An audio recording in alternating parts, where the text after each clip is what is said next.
Hello, I'm Sheldon. Hello, I'm Greg. And this is 30-Minute Music Marketing. 30-Minute Music Marketing. For musicians who want to get better at marketing their music. This is the section of the show that we call Deep Dives, where we take a deep dive into an area or topic that is of concern to DIY musicians and artists. And we've got a question this week, Greg. Yes. Written down on a piece of paper. That's written down on a... Just so we don't forget. With low per stream revenues, should DIY musicians and independent artists be embracing streaming?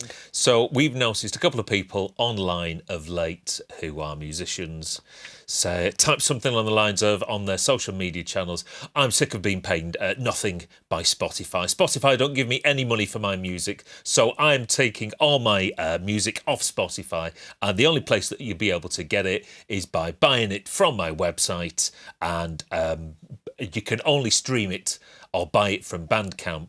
So really what we're asking, is that actually a good idea in 2019 when we're recording this? Is that a sensible thing to do? Should we be embracing streaming, or should we as independent musicians be saying no to streaming? Deep dive. Okay, I'm going to take a deep breath. Okay, here. Deep breath. Right. Should you take away your music from streaming? No, it's not even with that. I don't even need to think about it. It's why would you create a massive barrier for me connecting with your music? Pre-Spotify? Well, first of all, you have a free version of Spotify. You have a free tier, yes. Yeah. I'm actually enrolled on the paying tier. I was enrolled on the paying tier for a very, very long time. He likes his adverts. I do love my adverts. But I was on Spotify. I've been such a long Spotify user that you initially had to be invited onto it. Wowzers. So that goes probably back 2007. And is that Spotify, is that where you get the majority, where you consume the majority of your music these days? If I don't have the luxury of sitting down and putting a CD on, which is most of the time, then yeah, I'm going to be listening to it on my phone, in the car, in the studio. It's that ease of use, the fact that I can literally have my entire favourite music collection in my pocket. I mean, I'm of the days that you'll remember that we used to have a Walkman, and you'd have about 6 tapes that you'd spent 6 hours, maybe no, actually longer than that, because you would have been using 90-minute tapes. And to conserve batteries, you would have used a pen and wanged the tape round to rewind it. So, you know, and you thought 6 hours or 9 hours worth of music was wonderful to carry around with you, but the ability to carry literally more music that you'll ever be able to listen to in your lifetime in your pocket, why would you not want to embrace that world? It's how music is consumed in this day and age by people. To remove yourself from that market and that sphere of opportunity does seem incredibly short-sighted. And the thing is, streaming is working now for the music industry. It makes up about 75% of some record labels' earnings. That's three quarters. They're making 3/4 of their money from streaming. Streaming is certainly working for them at the moment. And it's up from 21% in 2013. So that's a big jump. That's a huge jump. A very short period of time. Who knows, again, over the next 6 years, what that is in terms of revenues, in terms of subscribers. Who knows at what position we're going to be. So to remove yourself from the main way that people consume music does seem very short-sighted. I mean, are some people still using the reasoning that Taylor Swift did this with Spotify? But nobody seems to mention, when Taylor Swift made a big deal about removing all her music off Spotify, and if I do remember correctly, you did possibly profiteer from this. Nobody mentioned that she didn't remove her music from YouTube. That's another streaming service. And it seemed to suddenly she released her stuff with Apple. And you're kind of going, well, she obviously doesn't feel too deterred by the streaming medium. Maybe it was just a big marketing exercise to release her music on Apple's tier. And now if you go onto Spotify, you'll actually see her music's back there again. So she's obviously not a woman who maintains her principles. So really to remove your music from basically the biggest shop window there is and asking them to go to your website or go to Bandcamp. Who goes to Bandcamp? Well, what you're doing is you're adding an extra layer of complexity and an extra layer of friction. And adding another wall. So unless Yes. you're a fan of Donald Trump and his idea of building walls, Don't get political. I'm not getting political, it's just he makes a big deal about building walls. I don't want a wall between your music and my ears. I want ease of use. And also, technology's changing. Who carries a Discman around with them? Who actually carries an iPod with them? On the whole, yes, there'll always be some people. And, you know, cars these days don't have CD players. I was saying this to Sheldon. I've got 4 computers in this premises and a notebook PC. None of them have a CD drive. So if I have a CD, how on earth am I going to listen to it? Okay, I do have other devices, but that's because I'm an audio professional. But your average punter is going to be, they're not going to have the means to listen to it. So again, the medium itself is a barrier for connecting with people and their ears. So I think it's a silly idea. So what if I was an independent musician and I basically said that, yeah, but the main problem is because I only get paid fractions of a pence, I'm not actually seeing anything. My music is streamed in a modest fashion on streaming services, but I don't see anything in terms of a significant reward or revenue from that. And obviously the micro royalties that each stream generates are an issue, but what is really probably the biggest issue is that most musicians don't necessarily have a marketing plan in place whose job it is to increase their overall awareness amongst more people. So more people know about them. The more people know about you will then go to those streaming services, which will generate more streams, which generates more sort of revenue. They don't have a plan put in place to grow their overall fan base, which would grow their overall streaming royalties. Well, then that again, if you're creating barriers, then that's just going to get in the way of achieving that in the first place. You know, in terms of, I was going to say something and my memory's gone. I have a cold today, so I'm going to use that as an excuse. I might have a cold in the next video too. What was I going to say? My mind's gone blank. Keep going. It'll come back to me. Okay. So, if you are a DIY artist and you're going to be embracing streaming, which I hope you are, both feet first, how can you actually generate more money from it? That's sort of the point, is that there seems to be this immediate, the whole point of streaming for a lot of artists in their mindset seems to be, I put this out there, I'm immediately going to turn this into a cash cow.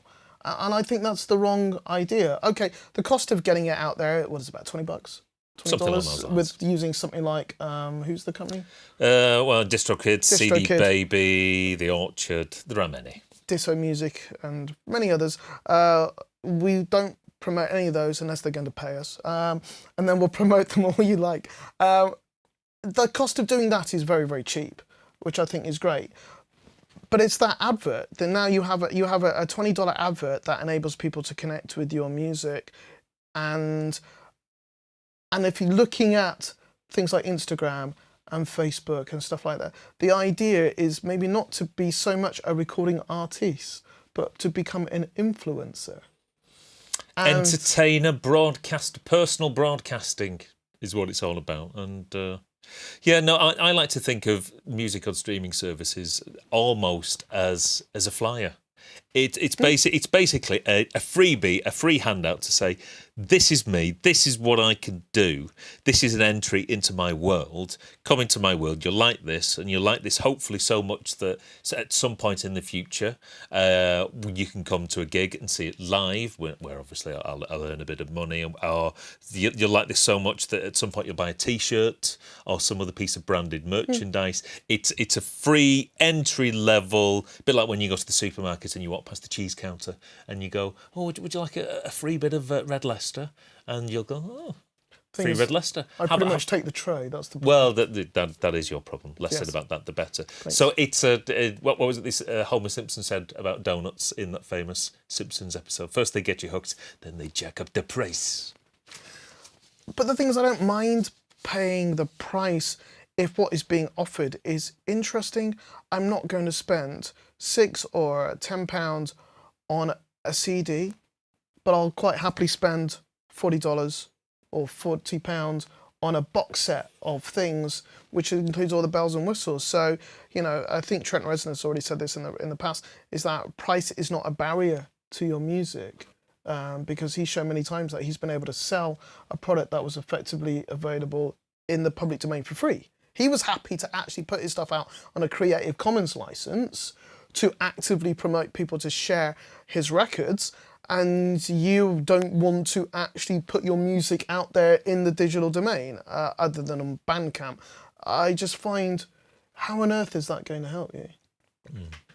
So if we're looking at increasing consumption, what you maybe necessarily need to do is recontextualize your music.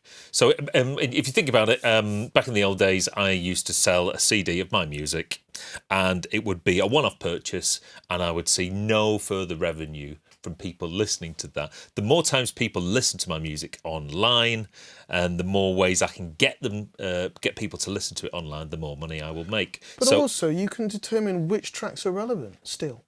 You can put an old record out and you'll have no idea, but at least with your music on Spotify, you can be pleasantly surprised that people are still listening to older songs, which I think you have used stuff like that to work out which songs were popular in the past and create 2019 versions of them.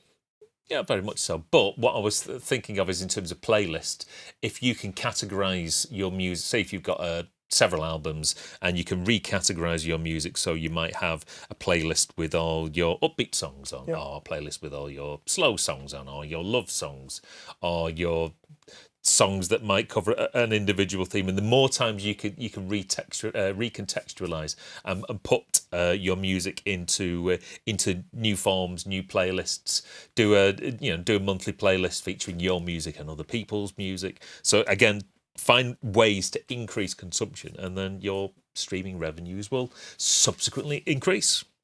I mean, we discussed this. I mean, recently, Kodak Black, an artist I'm not familiar with musically, but the fact he got to the top of the Billboard Hot 100, and that was the majority down to streams. Bruce Springsteen, who'd released an album in coalition with the Broadway show that he did with Netflix, only made the top 10. Okay, yes, Bruce Springsteen sold 38,000 physical copies, and Kodak Black had only sold 5,500 physical copies.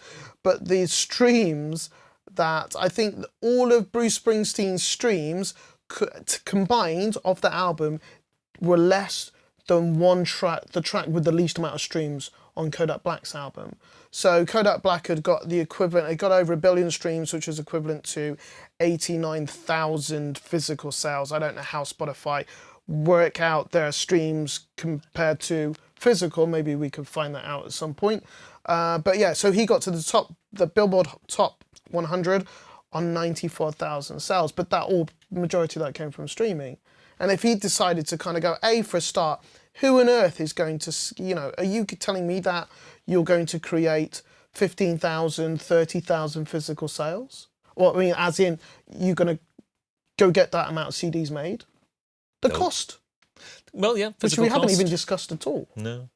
And $20 versus, we do CD duplication at £1 each, so it's...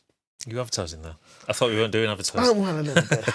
Well, I'm not. I'm actually saying don't do it, really. Well, yes, okay. Again, if you want more streams, put more stuff on there. So, remixes of the stuff that you've already got, maybe stripped down versions. Acoustic. Or acoustic versions, instrumental versions. The more stuff you've got on streaming services, the more streams you're going to get, ergo, the more money.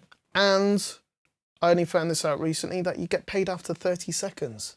So all those songs that have nothing going on for like 4 minutes, that's going to deter the listener. If you want to get paid, you want to get your point across within the first 30 seconds. So we kind of discussed this, and as in the past there would be a radio edit of your record, maybe now you need to consider a Spotify edit where you get to the chorus within 30 seconds, or at least get to some vocals if it's a vocal led track, because that's your hook. Or just make an album's worth of songs that are 31 seconds in length.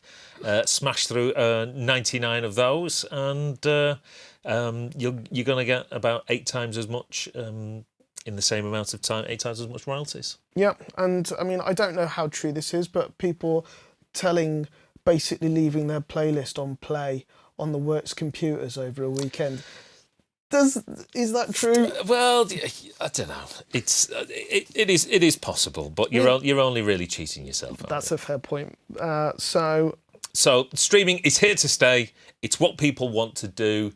I think all DIY artists need to embrace it, but what they need to do is they need to look at the way people use streaming, how to encourage them to listen to more of their music online, and I say, release more music around it, and just pay close attention to your marketing so that you're generating new listeners all the time, and those listeners can be funneled into those streaming services, and you can hopefully make a bit more till. And not think of it immediately as a cash cow exercise.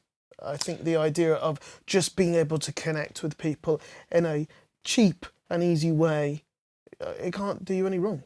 It's something that's only going to build over time as well. Because the alternatives was piracy, and then you never got anything for that. Yeah. Right, that's our... we're coming up to the surface of our deep dive now. Yep. That was all right for a first one, wasn't it? Wasn't too bad. Great. Thanks very much for watching. Well, first off, do you agree with us? Write in the comments below. Comments below. We'll see you next time. Cheers. Ta-ra. Bye-bye.